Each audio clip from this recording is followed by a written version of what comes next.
Yay! The plant stand is finally complete. After many design change, it came out pretty good with the removable shelf.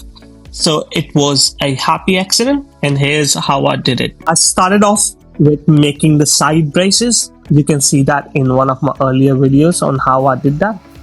Then I just sawed in some grooves in those braces for the shelf to sit in.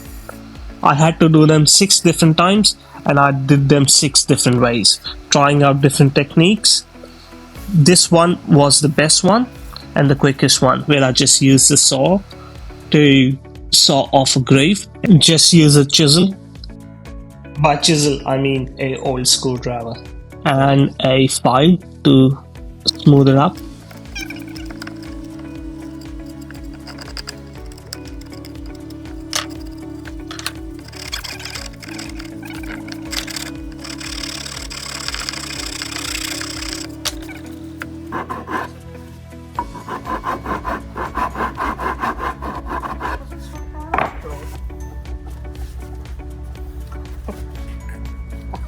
Like happy with it, right?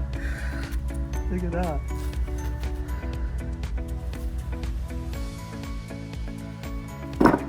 I've earned myself a cake. Give me a second. Then I used the first side braid with the grooves on it to mark the grooves on the second braids. That's the best way as a beginner, that I find that I'm gonna get identical and level grooves.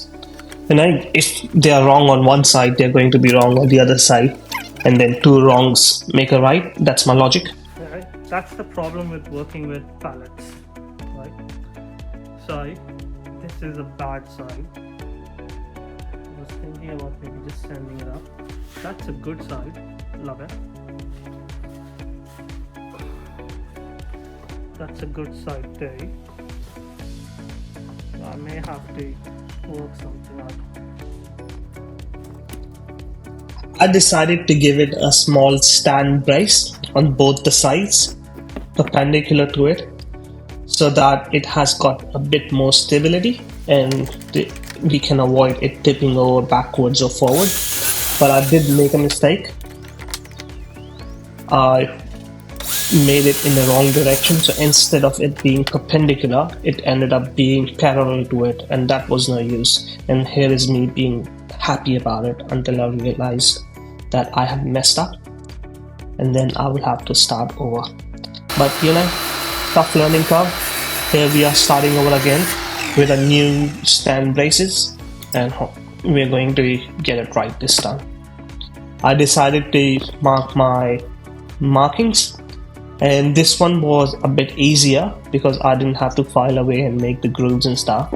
I just used the same technique I used with my sword handle in my earlier videos, and I used the drill to make the hole down in the center where the stands are going to go.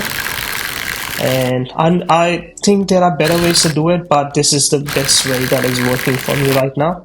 I just drilled some holes and used a multi-tool to give it a bit more cleaner edging, and then filed it away to my desired length.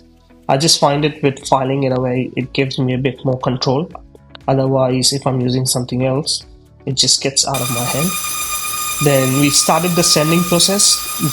I started sanding the base first because it was already there. Then I started with the braces.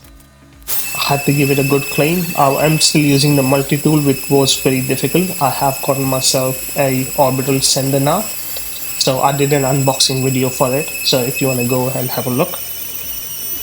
But it turned out really good. Like, I was very happy with how good it was. Then for the shelves, I didn't do a lot much because that's how they came, and I just sent them away.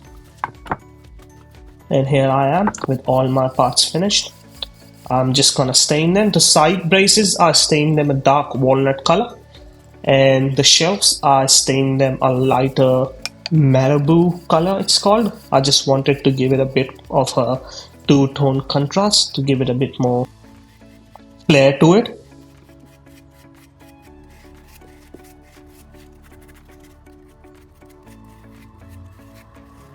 Then I just drilled the pilot holes for the shelves and the screws to go in.